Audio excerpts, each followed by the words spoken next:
అంటే ఇది డ్రీమ్ కాదన్నమాట. ఈరోజు కోల్కతా టీం పరిస్థితి సరిగ్గా ఇదే. టాస్ గెలిచి ముందు కేకేఆర్ కు బ్యాటింగ్ ఇచ్చినప్పుడు పంజాబ్ లో చాలా మందికి అర్థం కాలేదు. ఆ తర్వాత KKR opener Narine, Phil Salt ఇద్దరు కలిసి 4లు 6లతో అని పంజాబ్ బౌలర్లకు సినిమా చూపిస్తుంటే పంజాబ్ ఫ్యాన్స్ అందరూ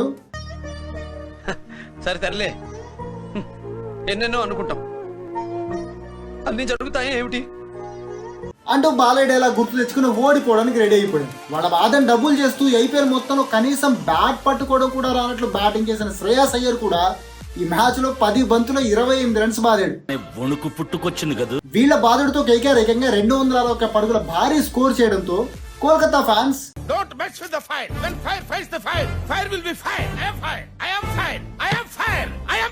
అని డైలాగులు చెప్తూ కాలర్ ఎగరేశారు. ఇన్నింగ్స్ బ్రేక్ తర్వాత పంజాబ్ చేస్ బిగిన్ అయింది. జస్ట్ 2 ఓవర్లు పూర్తయ్యేసరికి కేకేఆర్ ఫ్యాన్స్ ఏదో తేడాగా ఉందేంటి అని డైలమాలో పడిపోయారు. ప్రభసిమ్రన్ ఎటు పడితే అటు 6లు బాధేస్తుంటే కేకేఆర్ బౌలర్లతో పాటు గ్యాలరీలో ఉన్న ఫ్యాన్స్ కూడా ఏం చేయాలో తెలిగి జుట్టు పిక్కున్నారు. ఏదో అదృష్టం బాగుండి ప్రభసిమ్రన్ రన్అట్ అవ్వగానే మళ్ళీ అందరూ లేచి కాలంలో ఎగరేశారు. కానీ అప్పుడే నిద్రలేచాడు మరో రాక్షసుడు. అంటూ కేకేఆర్ బౌలర్లకు చుక్కలు చూపించాడు. బౌలర్ ఎవరన్నది కాదన్నయ్యా, బంతి బౌండరీ దాటిందా లేదా, ఎప్పుడు వచ్చాను కాదన్నయ్య, బుల్లెట్ దిగిందా లేదా. ఓన్లీ ఇదే టార్గెట్ తో కేకేఆర్ బౌలర్ను ఉత్తి కారేశాడు. 9 6లు 8 4లతో 48 బంతుల్లో 108 రన్స్ చేసి టీంను గెలిపించాడు. ఎవడాడు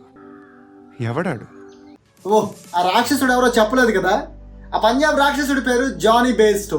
ఈ మధ్యలోనే వచ్చిన రైలీ రూసో నెమ్మదిగా ఆడుతూ గేర్ మార్చాలని ట్రై చేసే లోపే అవుట్ అయిపోయాడు. రూసో వికెట్ తీయగానే 2వ వికెట్ దొరికిందని కేకేఆర్ బౌలర్ తెగ హ్యాపీ అయిపోయాడు. కానీ ఆ తర్వాత ఈ వికెట్ ఎందుకు తీసామా అని కుళ్ళి ఏడ్చారు. దానికి కారణం రూసో అవుట్ అవ్వగానే క్రీజ్లోకి వచ్చిన శశాంక్ సింగ్. సీజన్లో సూపర్ ఫామ్లో ఉన్న శశాంక్ని చూడగానే కేకేఆర్ ఫ్యాన్స్ అందరి ఫీలింగ్ ఒకటే. ఇక వచ్చి రావడంతోనే శశాంక్ రెచ్చిపోయాడు. దొరికిన ప్రతి బంతిని దొరికినట్లు బౌండరీ దాటించాడు. జస్ట్ 23 బంతులు హాఫ్ సెంచరీ కంప్లీట్ చేయడమే కాకుండా 28 బంతులు 67 రన్స్ బాది టీంను ఫినిషింగ్ లైన్ కూడా దాటించాడు.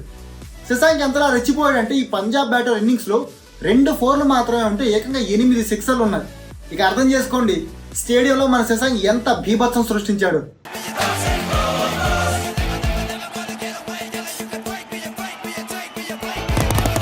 ఫస్ట్ ఇన్నింగ్స్ అయిపోగానే ఏకంగా 260 రన్స్ కొట్టేశాం. మ్యాచ్ మనదే అనుకున్న కేకేఆర్ కెప్టెన్ శ్రేయాస్ అయ్యర్ చివరిలో స్కోర్ కార్డ్ చూసి నీ గూడు చెదిరింది, నీ గుండె పగిలింది అంటూ డగౌట్ వైపు నడుచుకుంటూ వెళ్ళిపోయాడు. మొత్తానికి ఈ మ్యాచ్ చూసిన వాళ్ళు క్రిక్ మంకి చెప్పాడు ఒకటే, పిచ్ పై వాళ్ళ బౌలింగ్ మనం ఒక ఆట ఆడేసుకుంటే ఆ తర్వాత వాళ్ళు కూడా మన బౌలింగ్ లో అలాగే బాధేస్తారు. ఇంత చిన్న లాజిక్ ఎలా మిస్ అయ్యారు మీరు? ఇది Punjab and KKR match post analysis. మళ్ళీ నెక్స్ట్ మ్యాచ్ గురించి ఇలాగే మాట్లాడుకుందాం. ఇక ఈ వీడియో కనుక మీకు నచ్చితే వెంటనే లైక్ కొట్టేసి మీ ఫ్రెండ్స్కి కూడా షేర్ చేసేయండి. అలాగే క్రికెట్కు సంబంధించిన మరిన్ని ఇంట్రెస్టింగ్ వీడియోల కోసం మా Crick monkey YouTube channel subscribe చేసుకోండి. అలాగే మీకేదైనా టాపిక్ పై వీడియో కావాలంటే కామెంట్ చేసి చెప్పండి. దానిపై కూడా ఇలాంటి సరదా వీడియో చేసి మీకు అందిస్తాం. అప్పటి వరకు ఆడియోస్ అమిగోస్.